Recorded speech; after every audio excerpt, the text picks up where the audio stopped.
Anda kembali bersama kami di Forum Christian. Saya ke Mas Umam. Mas Umam, ada apa nih?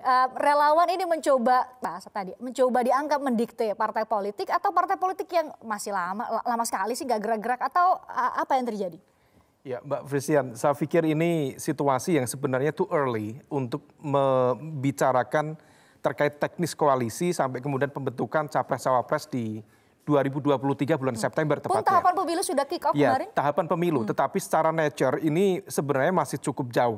Tetapi bagaimanapun juga ini proses yang sangat baik, artinya komunikasi politik dilakukan, kemudian proses pembentukan koalisi juga sudah mulai dilakukan juga. Meskipun gitu. Seperti KIB nggak ada capres gitu ya? Iya, meskipun itu ada problem cukup serius. Artinya apa? Ada kegamangan. Nah, yang kemudian menjadi maksudnya partai persoalan, politik, internal partai politik yang gamang menurut Anda? Saya pikir ada beberapa internal partai politik yang tadi mungkin salah satunya disebutkan oleh Bang Emmanuel, temennya Pak Ganjar yang quote by quote agak gamang gitu ya. Kemudian ada juga dari basis koalisi, misalnya Koalisi Indonesia Bersatu, koalisinya sudah clear. Tetapi hingga saat ini belum ada center of gravity yang clear. Ini siapa yang mau diusung? Bagi masyarakat Indonesia, termasuk saya yakin bagi sahabat-sahabat di forum relawan dan elemen-elemen yang lain. Ketika sebuah koalisi dibentuk, kemudian belum ada siapa tokoh yang diajukan, maka itu adalah sebuah pertanyaan besar bagi publik. Karena bagaimanapun juga dalam proses pilpres di Indonesia pasca reformasi, faktor yang paling berpengaruh besar adalah faktor patronase. Siapa simbol figur yang akan dijual. Kalau figurnya literally konteksnya secara politik marketable, tentu akan meningkatkan termasuk saham politik yang dimiliki oleh teman-teman relawan. Tetapi kalau misal kemudian tidak, tentu itu akan menjadi koreksi. Nah, yang sekarang menjadi pertanyaan, Mbak. Kenapa kemudian relawan menjadi dipertanyakan? Karena ada satu posisi, misalnya kemarin dalam diskusi terpisah terkait dengan Projo, mungkin sahabat ada dari Ganjar dan lain sebagainya. Ada sebuah pertanyaan yang sebenarnya ingin mengkonfirmasi misalnya ini arahnya kemana? Ini arahnya kemana? Dan mereka, teman-teman relawan ini bagian dari to some extent seperti yang disampaikan oleh Bang Andi tadi. Ini sebenarnya ekspresi dari elemen masyarakat sipil. Ini partikel bebas yang tidak berada di bawah konstitusi partai, sehingga kemudian tidak bisa dikendalikan oleh partai. Tetapi kalau misal kita cermati lebih detail, langkah-langkah yang dilakukan oleh relawan, termasuk misal tadi disebutkan sejumlah lembaga survei, baik yang kredibel maupun yang kita terbuka pertanyaan besar, ini apa benar misalnya. Nah, itu kemudian mampu menciptakan sebuah opini publik untuk menempatkan seorang figur layak atau tidak layak untuk maju dalam kontestasi ke depan. Sederhananya adalah misalnya, wah ini yang deklarasi tokoh A masif sekali ya hari-hari ini, itu maksud Anda bisa mempengaruhi persepsi publik? Bagaimanapun juga seperti itu.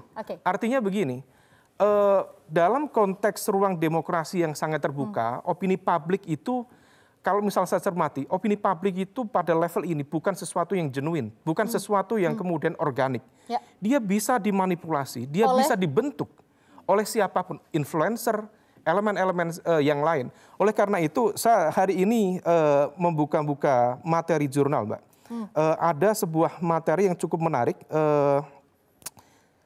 saya sebutkan judulnya. Judulnya itu Memetic Persuasion and Was Application in Indonesia's 2019 Presidential Election.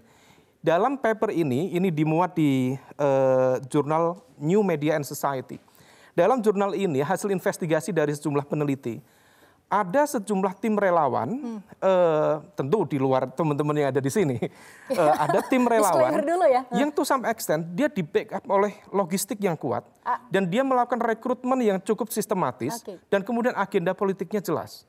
Untuk memenangkan A, B, C. Tetapi kemudian to some extent, kalau civil society tentu berkiblat pada prinsip-prinsip demokrasi, etika moral dalam konteks berbangsa.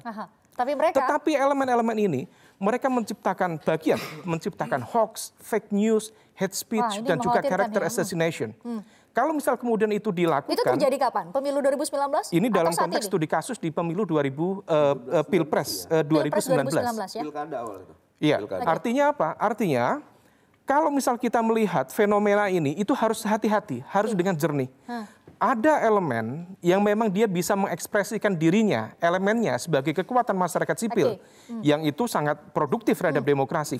Tetapi ada elemen yang lain, mungkin dia mengatasnamakan relawan juga. tetapi dia dalam bahasanya Kejer itu dianggap sebagai the betrayal of civil society, pengkhianatan dari kelompok civil society. Nah inilah yang kemudian kita semuanya harus lebih berhati-hati dalam melihat situasi, ini arahnya kemana, elemennya apa. Kalau misal dalam ruang kontestasi, that's fine. Tetapi kalau misal kemudian sudah mulai, misal ada kelompok, kita tidak boleh menggunakan narasi politik identitas, anti politik identitas. Tapi pada saat yang sama ada pihak-pihak yang kemudian men-set Anda menyebutnya sebagai strategi paling murah gitu ya? Ya, itu strategi paling murah dan efektif untuk melakukan mobilisasi politik. Kemudian ada pihak-pihak yang mungkin melakukan framing, termasuk manipulasi opini untuk menghantam satu dua pihak yang intinya juga sama. Nah, ini harus kita cermati. Jangan sampai proses demokrasi, proses politik di kita justru membelah kita. Saya pikir ini nggak produktif untuk demokrasi. Itu yang menjadi catatan. Kita kembali ke pola hubungan antara partai politik dan juga relawan. Kalau dilihat kan Mas Umam bilang, ini sangat-sangat terorganisir gitu ya. Hari-hari ini kami lihat banyak sekali yang deklarasi. Ada terakhir Anies Baswedan sang presiden ya, betul ya? Kami presiden. Oh ya betul. Kemudian juga ada Ganjar Pranowo juga dan beberapa calon lain yang disebut potensial untuk menjadi capres. Kalau dilihat kalau partai politik kan Mas Umam jelas ya ada ART, ada pengurus secara terorganisir begitu ya. Tapi kalau relawan sendiri bagaimana sih Mas Ebenezer? Nah inilah substansi dari demokrasi itu, mengisi ruang-ruang yang secara substansial bahwa partisipasi politik publik itu penting. Gitu loh. Dan kami ini bagian dari demokrasi yang kami cita-citakan. Tinggal bagaimana pematangan demokrasinya. Tadi yang disampaikan tadi awal kan itu prosedur demokrasinya iya partai. Partai melalui mekanisme konstitusi iya. Tapi partisipasi publik itu kan penting juga. Jadi kalau kami dianggap semacam ancaman, ya mungkin ada partai-partai yang mainstream ya. Yang melihat kami sebagai ancaman. Tapi kawan-kawan partai yang lain melihat kami ya ini bagian dari demokrasi yang juga harus dijaga gitu loh. Apalagi ya tadi kawan-kawan dari PKS bilang bahwa ya partai itu harus menyiapkan kader. Ya memang itu partai gitu loh. Relawan di mana posisinya? Loh kami ini kan hanya publik masyarakat yang punya partisipasinya dan itu dilindungi oleh undang-undang. Terus kerjanya partai apa dong kalau gitu? Nah itulah tugasnya partai. Misalnya kayak gini hari ini kemarin maraknya minyak goreng yang langka. Kan tugas kita lah mengkritik itu. Hari ini sudah di reshuffle menterinya. Udah reshuffle ya? Waduh saya nggak tahu tuh. Udah reshuffle ya? Waduh kacau juga. Kedua persoalan PCR waktu itu. Begitu masifnya harga PCR yang begitu jumpling ya. Antara harga tiket dengan harga PCR. Ketiga itu persoalan juga vaksin dulu yang mau diperdagangkan. Nah itu tugas partai sebagai controlling terhadap kebijakan eksekutif. Gitu loh. Nah saya melihatnya kemarin itu ada semacam kekosongan dalam controlling partai yang akhirnya itu bukan diambil alih. Kita akhirnya kita mengisi ruang kosong itu, mengkritik ya konsekuensinya ya. Kemarin saya dipecat dari komisaris utama karena mengkritik sebuah kebijakan yang salah. Gitu loh. Terus? Jadi baru di era pemerintahan hari ini, dulu waktu Orde Baru saya diteriakin komunis, di eranya Jokowi saya diteriakin teroris. Padahal kepentingan kita adalah coba mematangkan demokrasi ini lebih baik. Termasuk gitu. dengan Ini persoalan demokrasi ya. Karena makanya saya tidak mau terlalu resisten siapapun kader bangsa ingin maju. Mau itu Anies, Mbak Puan, Ridwan Kamil, kemudian Mas Ganjar. Ya nggak masalah, toh dilindungi undang-undang kok.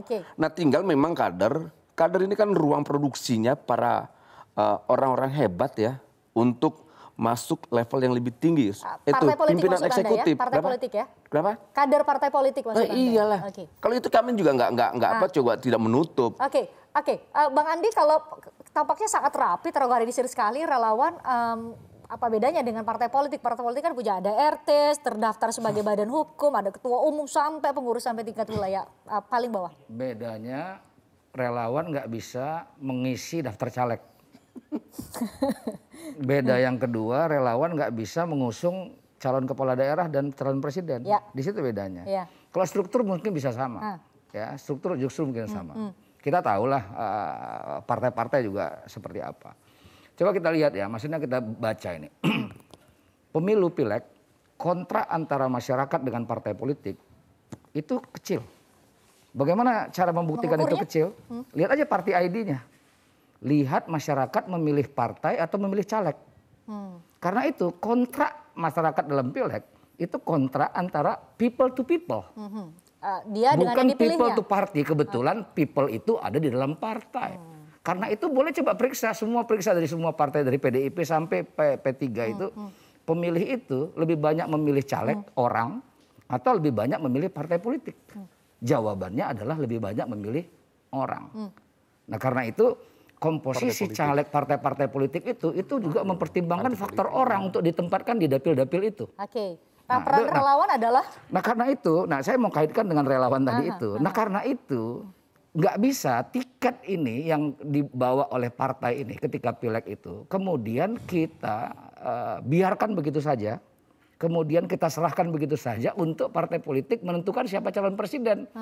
Nah tanpa melihat, mendengar apa yang terjadi di ruang publik.